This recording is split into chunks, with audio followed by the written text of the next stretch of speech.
Buenos días, bienvenidos a las entrevistas en Religión Digital. Hoy nos acompaña Soledad Suárez. Soledad, buenos días. Buenos días. Presidenta de Manos Unidas. Sí, señor. Una de las ONGs, ustedes la conocerán, católicas más conocidas del mundo. Un orgullo, una marca España. Una marca España. Una de las buenas marcas España, casi 60 años trabajando para paliar esa... En el 2019 haremos 60 años. 2019, queda muy poquito. Además estáis ahora en un trienio que va a llevar hasta... que justo acaba a las puertas del 2019. Y todos estos años luchando contra el hambre y la pobreza. La 57 campaña, que es la primera de un trienio, que se llama, voy a leerlo para no equivocarme, Plántale cara al hambre, siembra. Además, a los periodistas ayer en la rueda de prensa nos entregasteis una macetita con sus semillas para simbolizar que todos somos responsables de sembrar para que haya alimentos y cuidados para todos. Y sobre todo de darnos cuenta de la importancia que tiene esa siembra pequeñita, las oportunidades que tenemos que darles a los agricultores que están haciendo agricultura, como si dijéramos, familiar, cotidiana, frente a las grandes corporaciones que se dedican a grandes terrenos y a transgénicos para y demás, cultivarlo, y que realmente están siendo responsables de mucho daño a la naturaleza. Y nosotros siempre decimos, yo creo que nos lo ha dicho el Papa Francisco, que cuando se hace daño a la naturaleza se está haciendo daño a una persona. Siempre va unido.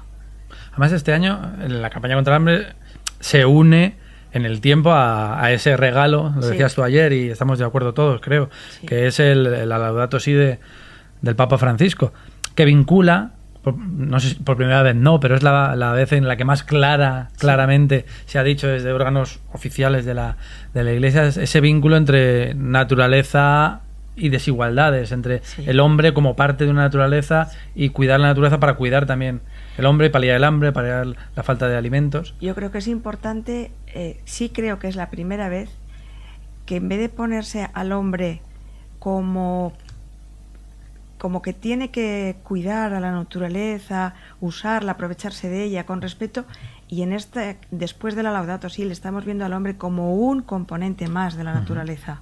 No se puede separar la naturaleza del hombre. Por eso todos los daños que se le hagan a la naturaleza al final va a repercutir negativamente en alguna persona. Que es un planteamiento muy novedoso, pero que en el fondo está en el relato del Génesis. O sea, el hombre es uno de los eslabones de esa creación de Dios. Parece como que los hombres teníamos la naturaleza para aprovecharnos de ella, y ahora ha cambiado el concepto. Nosotros somos parte de esa naturaleza y tenemos que vivir en ella, y lógicamente tenemos que cuidarla como si fuéramos nosotros mismos. Antes de comentar los aspectos más incisivos, más novedosos de la campaña, sí, unos datos que tú planteaste ayer, que son de denuncia antes de la propuesta, la denuncia, hay más de 800 personas 800 millones de personas, madre mía, que pasan hambre en el mundo, uno de cada 9 personas en este planeta, que se tira un tercio de los alimentos que producimos. Se desperdicia un tercio de los alimentos que decías producimos. Unas cifras en España brutales, 1.300. Se produce el doble de alimentos de los necesarios para que toda la población mundial pudiéramos comer. Muchas veces otras personas ponen el foco en el que, como somos demasiados, no tenemos para todos para comer. Entonces, que lo que hay que hacer es controlar la natalidad, población simplemente, y que no haya tantas personas. Bueno, eso desde luego no se puede defender con las cifras que hay ahora, porque se produce el doble. De hecho, la propia China está dando marcha atrás en esa política de hijo único. Pero aparte de que entras en una parcela tan íntima y que ataca tanto la libertad de las personas en cosas muy la vida en su momento más inicial, que realmente es difícil, pero sobre todo con las cifras de producción de alimentos, ¿no? Y una de las causas, el hambre, claro, tiene muchísimas causas: el acaparamiento de tierras, el uso de alimentos como biocombustibles, la especulación con los alimentos en los mercados financieros, y otra en la que cada uno de nosotros tenemos muchísimo que hacer es en el desperdicio de la comida que ya se ha comprado. Y según datos del Ministerio de Agricultura, en España se tiran, que es que la cifra es tan espectacular que hay que escribirla para entenderla, 1.300 millones de kilos de comida en los hogares españoles al año. Decías ayer que tenías que colocar todos los ceros tengo para darte que colocar cuenta. Porque si no, no, se han equivocado, esto no puede ser, y lo vuelves a leer y es así. Y es esa comida que nosotros compramos y luego no usamos. Lo que te da una idea de la no importancia que le damos a la comida. No la consideramos como una cosa imprescindible, la consideramos mucho más un objeto de placer, que como una cosa indispensable. Nos olvidamos inmediatamente de que hay gente que con eso que nosotros tiramos podrían comer perfectamente. Que hay gente que muere porque, a ver, la razón a lo mejor no es directa, pero que muere porque no tiene alimentos que nosotros tiramos a la basura sin probar. Nosotros decimos que las causas del hambre son muy diferentes, muy diversas, que hay que atacar desde muchos frentes, pero que uno de ellos es el desperdicio de alimentos que tenemos en los países ricos. Eso es evidente. Oye, Soledad, ¿es más factible pensar que se pueda acabar con el hambre que antes o no? Indudablemente es mucho más factible pensar en ello. De hecho, nosotros, todos los que nos dedicamos a esto, que somos muchísimos, gobiernos, instituciones, porque no se puede decir que solamente seamos las ONG las que luchamos contra el hambre. Estamos consiguiendo disminuir los niveles de hambre. De hecho, en el año 2008, si no recuerdo mal, eran 1.000 millones de personas, que por supuesto que se disminuye. El problema está en que hay determinadas zonas del mundo en las que no disminuye el hambre e incluso podemos decir que aumenta. Por ejemplo, en el África subsahariana, en el sudeste asiático, en las poblaciones indígenas de América Latina. Y ahí es donde tenemos que ver qué está produciendo ese aumento del hambre en esas zonas, ¿no? ¿Y tenéis algunas claves de por qué sucede? Pues yo creo que sucede por... Hay una cosa importantísima también para luchar contra el hambre, para favorecer que estas personas tengan acceso a la agricultura, son lo que decíamos ayer,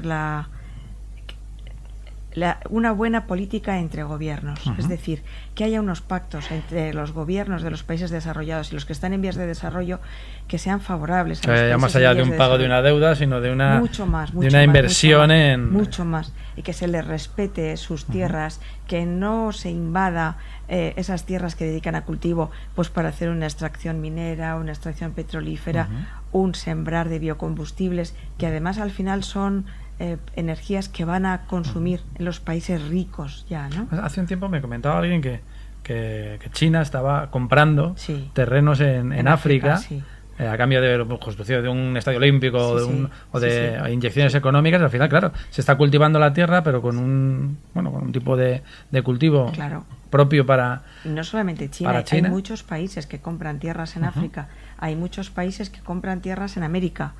Y hay países en América que ellos venden tierra a otro país y ellos la compran en África. Es de locos.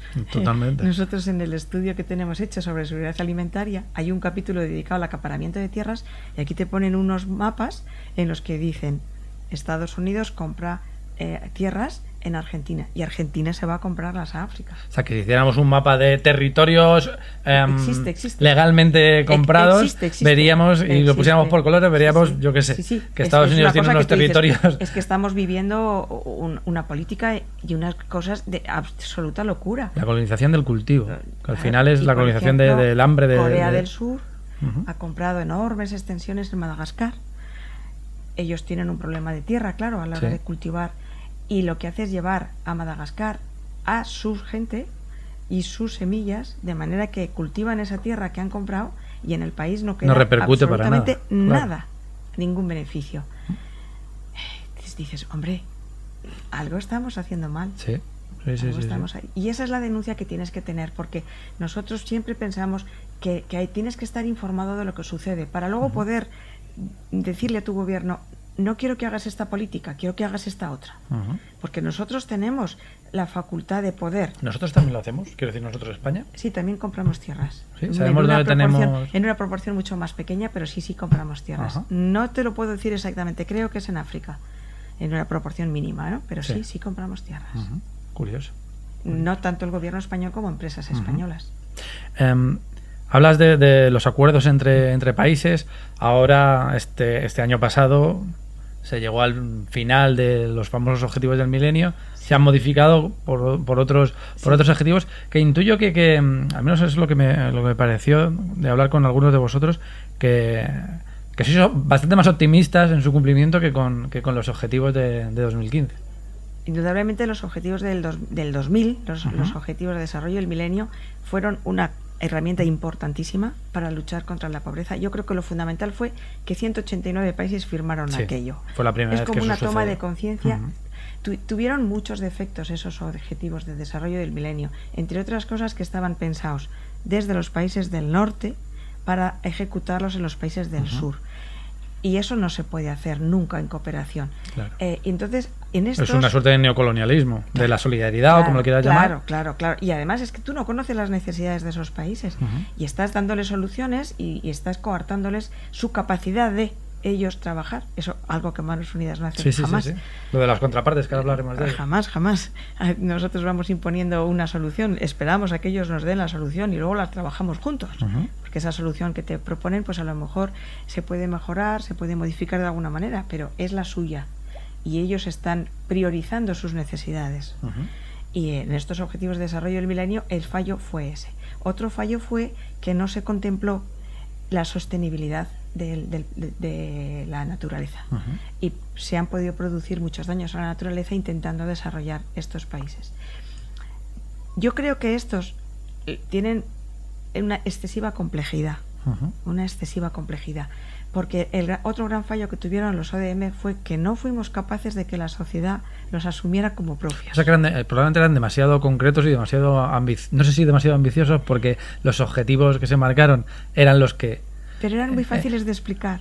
Sí, eso es cierto. Y en cambio los objetivos... Reducir el hambre al 50% en tal fecha. Y nosotros no tuvimos la capacidad o la habilidad o las ganas de que esos objetivos los asumiera la sociedad, todas las sociedades como propios y los reclamaran. Y estos objetivos de desarrollo sostenibles creo que son excesivamente complejos, son demasiados, 17. Parece que hemos hecho una agenda en la que ha habido muchísima más participación. Están mucho más participados por los países del sur, están mucho más participados por la sociedad civil. Pero a cambio es como más enrevesado. ¿Qué hay de lo mío? ¿Qué hay de lo mío? Meten hay que incluir esto también. Y en ese aspecto. Pero, muchas frases subordinadas, ¿no? Y luego son, desde el punto de vista de las ONGs, son poco vinculantes. Pero siempre son herramientas y siempre son caminos para trabajar y para sensibilizar a la gente y para que todas las personas que vivimos en países desarrollados no nos olvidemos de los otros países.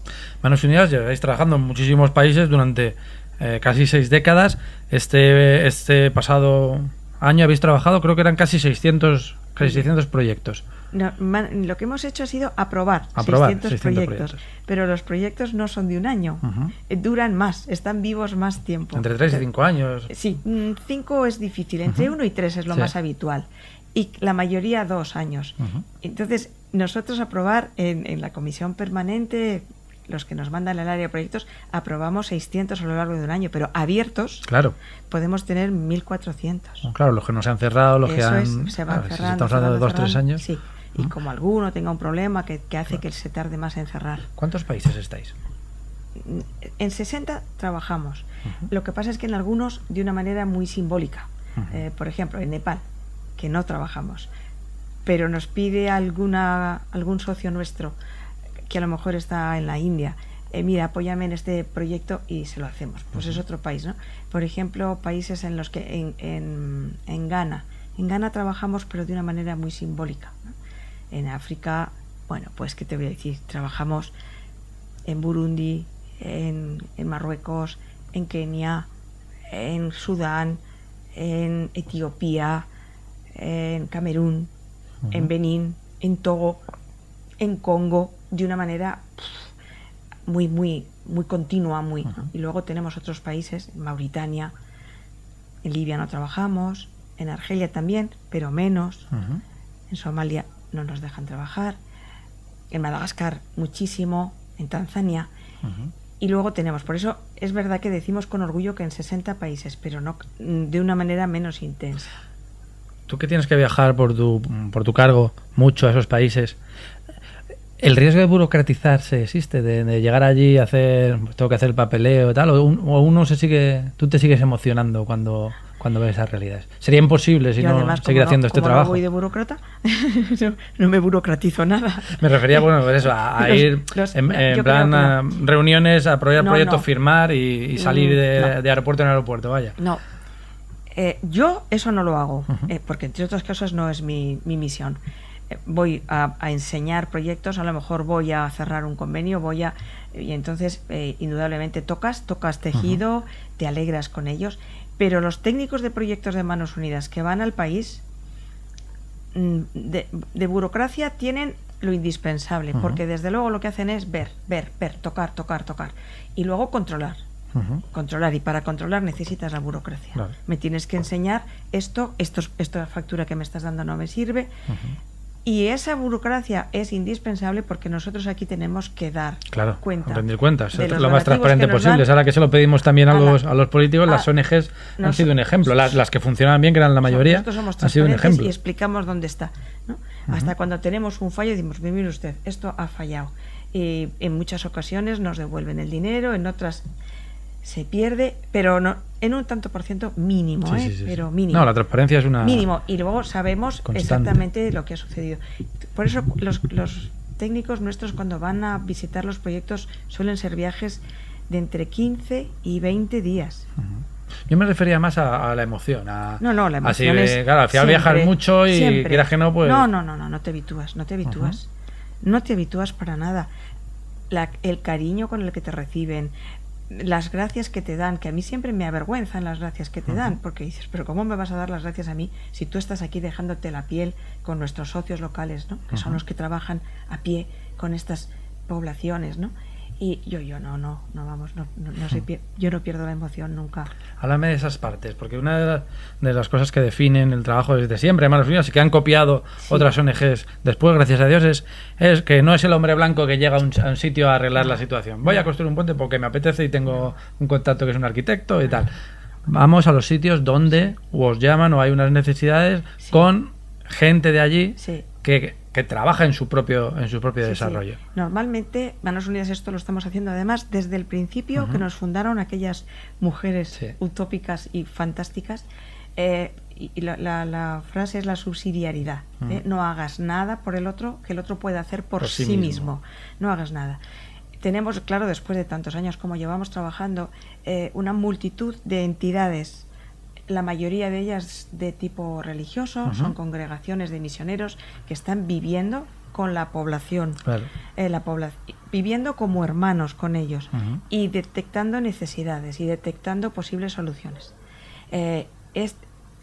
Son tantos años los que llevamos ya con ellos que nos resultan de una fiabilidad total. Pero en cualquier caso, cada organismo, cada socio local nuestro que nos pide un proyecto tiene que venir avalado por una entidad, como si dijéramos, independiente de él, que también lo conoce y que le da garantías a Manos Unidas de que esta persona puede hacer ese proyecto. Esto es muy importante porque nosotros queremos que el proyecto no dependa de una sola persona. Y si, por ejemplo, es una congregación religiosa y es un agustino que está en una misión y ese agustino por cualquier circunstancia se va, ese proyecto no se puede quedar tirado porque se vaya el agustino, con lo cual ahí el aval nos lo está dando el superior de la congregación, que se compromete a que si se va este agustino va a haber otro. Claro. Y por ejemplo, cuando son diocesanos, trabajamos muchísimo con las cáritas diocesanas de todos estos países, entonces es el obispo el que te dice, yo avalo a esta. También muchas veces avalan a las congregaciones, los obispos. Sí, pero son en sus localidades, en sus zonas son autoridades, y sobre todo en África el concepto de autoridades. Y las conocen muy bien. En América, por ejemplo, tenemos muchísima asociación que no está ligada intrínsecamente a la Iglesia, pero que también viene avalada o por la Iglesia o por instituciones que son para nosotros de garantía, ¿no? Por regla general, en América lo que sí que suelen tener es un origen de la Iglesia Católica. Claro. Lo que pasa es que después se han desligado, se han convertido en una asociación civil que orgánicamente no tiene nada que ver con la Iglesia, pero indudablemente comparten valores con la Iglesia Católica. La campaña de este año, el concepto de sembrar está absolutamente presente en todo, en el cartel, en los conceptos, en la base de todo. lo tienes súper estudiado, o sea, no te va a costar concretármelo. ¿En qué podemos sembrar? Aquí, en España, lo que hay que sembrar es en solidaridad. Nosotros lo decimos, con los agricultores tenemos que sembrarles para facilitarles el acceso a la tierra, para facilitarles semillas de buena calidad, para facilitarles agua. Luego hay que sembrar con los gobiernos, diciéndoles cómo deben hacer las cosas. Pero nosotros aquí, con los españoles, lo que tenemos que sembrar es solidaridad, es despertar su interés por todas estas personas que están viviendo en esas circunstancias. Lo que no se conoce no se quiere, no se ama. Y nosotros tenemos que despertar el amor hacia estos hermanos nuestros y darnos cuenta de cuántas cosas podemos hacer cada día por ellos. Primero de todo hay que modificar nuestro estilo de vida. No podemos consumir de la manera que consumimos. ¿Hemos aprendido con la crisis a cambiar ese modelo? Yo creo que sí. Yo creo que nuestra crisis, esa en la que estábamos todos tan preocupados mirándonos el ombligo, yo creo que nos ha hecho ver que esa riqueza que teníamos era ficticia. Y creo que también ha habido una cosa muy importante, y es demostrarnos que si tenemos más cosas no somos más felices. Que podemos ser igual de felices teniendo menos, y hay veces que más. Y que somos felices y nos acordamos del otro. Y si conseguimos que el otro, aunque esté lejos o el que tenemos cerca, pueda vivir un poquito mejor. Yo creo que eso ha sido muy importante. Y aquí nosotros, con nuestra campaña, queremos sembrar solidaridad. Cuando vayas a comprar, no te fijes en la estética de los alimentos. La cantidad de alimentos feos, entre comillas, que se tiran. Exactamente. Y los tiene que tirar el productor en origen, que es otra barbaridad de comida la que se tira porque así. sabe que no se lo van a comprar. Es que yo no quiero tomates feos. Y yo llego a las fruterías y digo, ¿tienes tomates feos? Y se me quedan mirando sorprendidos. ¿Por qué los quieres feos? Digo, porque están igual de ricos que los bonitos. Y si yo no compro tomates feos, el productor los tira. Las manzanas, que hay que sacarles brillo con cera. Esa especie de dictadura de la imagen. Del bodegón. De la imagen a todos los niveles, a nuestro nivel, de la ropa, de los coches, de las casas, llega también a la comida. Y claro, es terrible. Cuando consigamos poco a poco ir cambiando eso, y en tu casa, yo siempre digo que a mis nietos, cuando vienen a comer la comida de la abuela tan rica, abuela, qué rico, ponme mucho. Y siempre les digo, piensa que te vas a comer todo lo que te ponga en el plato. Sí. Porque no te voy a dejar que lo tires. Es abuela puñetera en ese sentido. Abuela puñetera, abuela. Y entonces me miran y me dicen, bueno, repito luego, así me gusta. Y cuando tienen el plato vacío, ¿quieres un poquito más? Un poquito más. Y les pones un poquito más. Pero no se puede ir a tirar nada. Tenemos que aprender mucho de medidas en Occidente. Comprar, por ejemplo, las caducidades, otra cosa que te hiere en el alma, Dios mío. Parece que ponen la caducidad porque si tiene caducidad el producto vale más. Mira, no, es que tiene... Pero hombre, hay muchísimas cosas que no necesitan caducidad, sino sentido común. Sentido común. Pues no les pongas caducidad, diles una fecha recomendada, porque se tira tanto a la basura. Además, el concepto, el significado de la caducidad...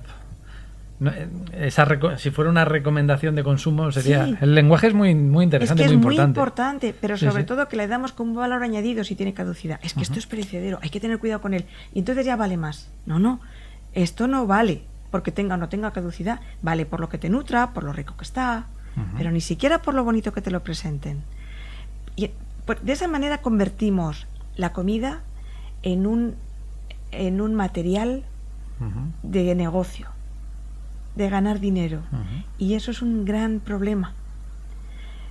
Indudablemente debemos ganar dinero con la comida, todos los que la producen, evidentemente, pero no la tienes que convertir en un objeto de competencia, eso consumo, de capitalismo salvaje. Eso es, no, porque estás perjudicando a muchos otros que no tienen que comer.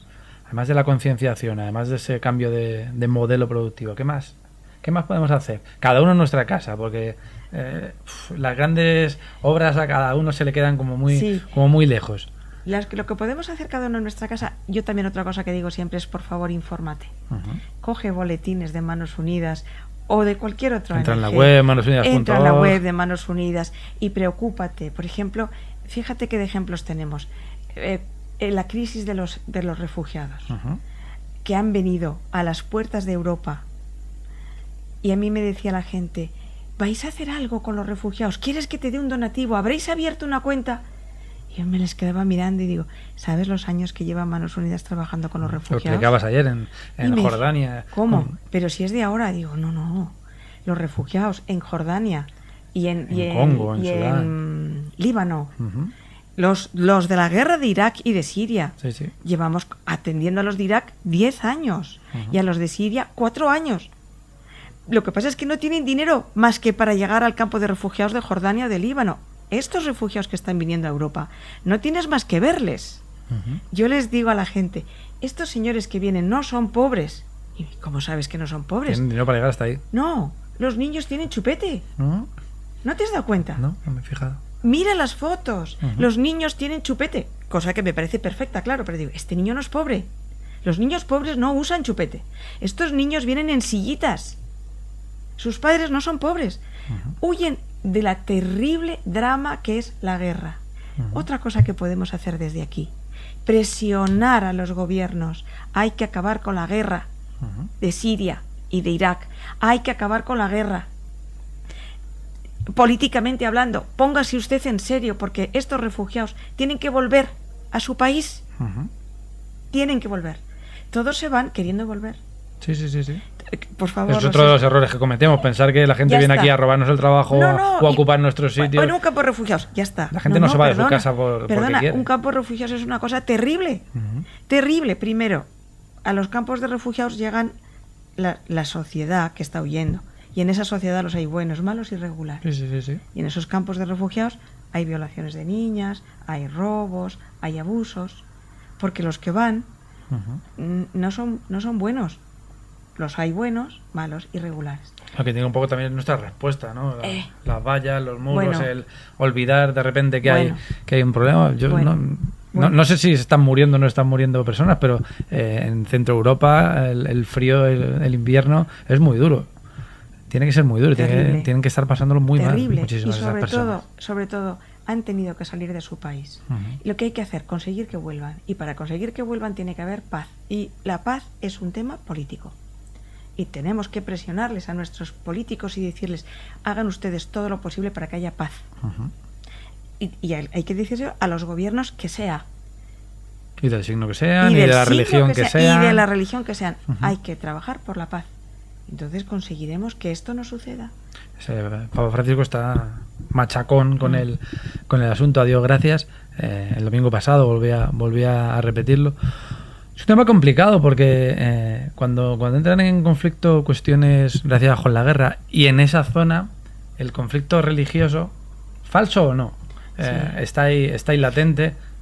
El Estado Islámico, una interpretación del Islam abominable, etcétera, pero que sirve también de excusa a los gobiernos de Occidente, a esa tradición europea que tenemos para decir, bueno, esto no nos toca, que lo arreglen ellos. Pero yo creo que son países con los que los gobiernos europeos y los gobiernos de Estados Unidos tienen mucho trato comercial. Uh-huh. Entonces sí nos toca. Sí, y de venta de armas, claro. Ya nos toca. Es decir, tómate tan en serio el tema político de ellos, el decirles, el recomendarles que respeten los derechos humanos, uh-huh. que tengan otras legislaciones, porque cuando hay que hacer no me sale la palabra, que no les compras productos. Un bloqueo. Cuando tú tienes que hacer un bloqueo comercial uh-huh. por un interés político tuyo o económico, sí lo haces. Sí, se ha hecho. ¿Por qué no haces ese bloqueo? Uh-huh. Que yo no soy defensora de los bloqueos, pero ¿por qué no les dices, mira, la legislación con respecto a derechos humanos es aquí? Ahí hay una gran hipocresía. Uh-huh. Hay determinados países a los que se les exige completamente de acuerdo. Esos derechos humanos uh-huh. y otros a los que no tanto.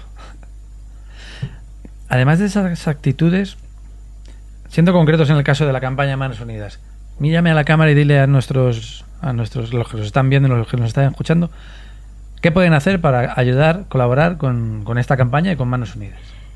Pueden colaborar de muchas maneras. Por supuesto que con los donativos uh-huh. económicos, que bendito sea Dios, los usamos muy bien y se multiplican en nuestras manos.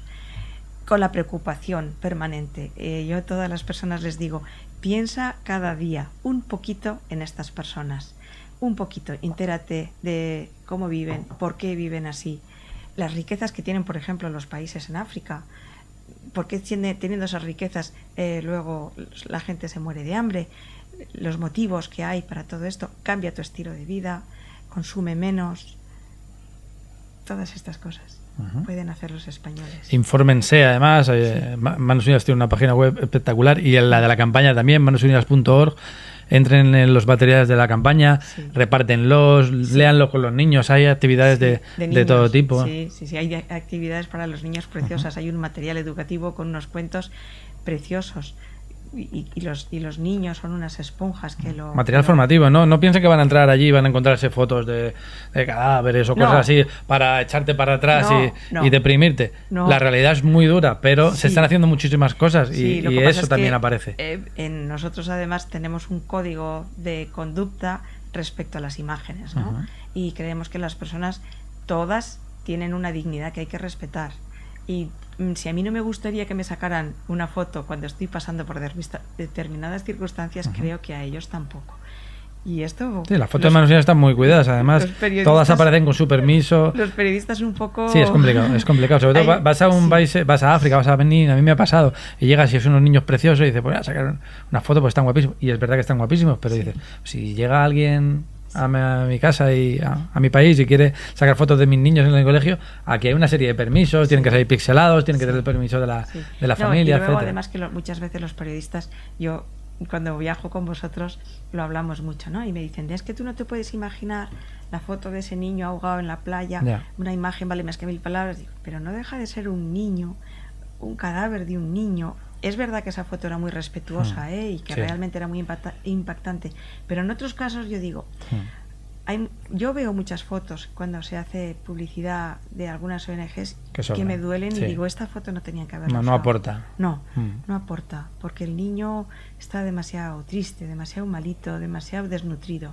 Y yo creo que tampoco las personas tenemos la suficiente formación como para darnos cuenta de que eso está sucediendo y de que no te tengo por qué poner la foto de un niño o de una mujer. Sí, porque al final tendemos a endurecer el corazón respecto a ese tipo de cosas, a acostumbrarnos a verlas mientras cenamos. Y eso dice muy poco de nosotros como sociedad, si nos acostumbramos y si podemos seguir comiendo mientras estamos viendo determinadas imágenes. Es muy curioso en las noticias de la televisión cuando te llegan los telediarios.